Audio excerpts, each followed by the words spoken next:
வணக்கம். ஒரு சின்ன விஷயம்னு சொன்னால் நான் கூட அந்த வீடியோ போட்டிருந்தேன். அந்த 7 வருஷ அடிப்படையில் விசா எடுக்கிறேன்னு சொல்லி.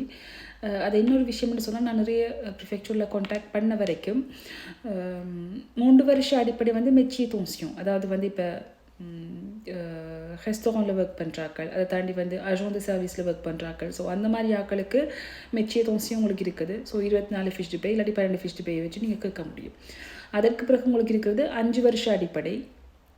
ஸோ அது வந்து யாருமே கேட்க முடியும். பட் உங்களுக்கு ஸ்டேபிளான ஒரு ஒர்க் இருக்கணும். அதாவது நீங்கள் சிதை கொந்தால் இருக்கணும், நீங்கள் தொடர்ந்து ஒர்க் பண்ணிக்கொண்டே இருந்த ஒரு நபராக இருக்கணும், இடையில நிப்பாட்டி இருக்கக்கூடாது.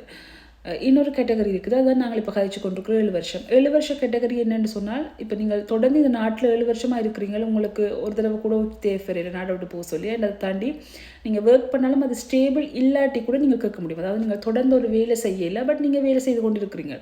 அப்படி இருக்கிற ஆட்களுக்கு தான் இந்த 7 வருஷ கேட்டகரி. ஸோ இந்த 3, 5, 7 இருக்குத்தானே இது வந்து நாங்கள் வந்து என்ன சொல்கிறது, இது ஒரு சட்டம், அந்த பதிந்த சட்டம் மட்டும் கிடையாது. இது பொதுவாக நாங்கள் கதைக்கிற ஒரு விஷயம். அதை தாண்டி இன்னொரு விஷயம் இருக்குன்னு சொன்னால், அது ஒரு ப்ரிஃபெக்சர் எடுக்கிற முடிவு. 3 வருடமோ 5 வருடமோ 7 வருடமோ எந்த கேட்டகரியாக இருந்தாலும் அந்த ப்ரிஃபெக்சர் எடுக்கிற முடிவு தான் கடைசி முடிவாக இருக்கும். ஸோ அந்த ப்ரிஃபெக்சர் உங்களுக்கு ஓகே பண்ணால், அது எப்படிப்பட்ட கேட்டகரியாக இருந்தாலும் அவையும் உங்களுக்கு வேலிடேட் பண்ணால் அதுக்கு பிறகு உங்களுக்கு ஒரு பிரச்சனையும் இல்லை. ஸோ நீங்கள் 7 வருஷம் அடிப்படையோ 5 வருட அடிப்படையோ நீங்கள் எல்லா டாக்குமெண்ட்ஸுமே கொடுத்தாலும் ஒரு ப்ரிஃபெக்சர் வந்து உங்களை ரிஜெக்ட் பண்ணுமா இருந்தால் அது ரிஜெக்ஷன் தான். ஸோ அதுக்கு பிறகு நீங்கள் கோர்ட்ஸுக்கு போகலாம், வாதாடலாம். பட் ஒரு ப்ரிஃபெக்ஷன் முடிவுக்குள்ளே யாருமே வர மாட்டினோம். ஸோ நான் 5 வருஷம் இருந்தால் 5 வருஷம் அடிப்படையில் இவ்வளோ ஒர்க் செஞ்சுக்கிறீங்க, எனக்கு விசா தரணும்னு கேட்டால் ஒரு ப்ரிஃபெக்சர் நோ சொன்னால் அது நோவாகத்தான் கருதப்படும். ஓகே, ஸோ 3 வருடமும் 5 வருடமும் இன்னும் இருக்குது. பட் 7 வருஷம்ன்றது 7 வருஷம் வேலை வந்து நிலையான வேலை இல்லாட்டி கூட உங்களுக்கு ஃபிஷ்டு பே இருக்குது. அதாவது உங்களுக்கு பேஷீட் இருக்குது, நீங்கள் ஒர்க் பண்ணியிருக்கீங்க, மாறி மாறி ஒர்க் பண்ணியிருக்கீங்க, அது வந்து அதில் சேரும். அண்ட் உங்களுக்கு autorisation travail தேவையும் கிடையாது, செய்தி கொந்தா இருக்கணும் என்ற அவசியமும் கிடையாது 7 வருஷம் அடிப்படையில் நீங்கள் கேட்கும் பொழுது.